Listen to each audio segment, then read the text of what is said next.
sam u krug s pola sekundi.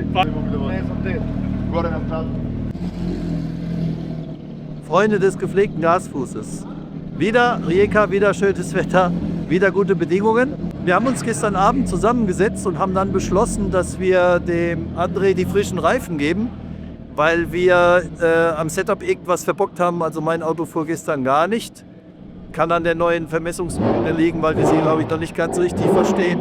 Spielt keine Rolle. Der Rekord ist auf jeden Fall mal ad hoc geholt und es ist auch noch mehr Luft. Wir machen gleich TÜV für das Kit, für beide Fahrzeuge. Der TÜV-Prüfer, der wurde gestern Abend, den haben wir eingeflogen. Der ist gleich hier vor Ort und wird beide Autos dann auch fahren. Und ich werde natürlich nachher auch noch mal versuchen, eine schnelle Runde hinzuhauen, falls wir am Setup und am Fahrwerk noch was finden können. Ich denke aber, dass wir dickeren Bock drin haben, weil das ging gestern irgendwie gar nicht. Das Auto fuhr nicht. Aber es gehört halt auch dazu. Manchmal liegt man auch wirklich daneben. Andrej, odi malo. Nismo loše počeli.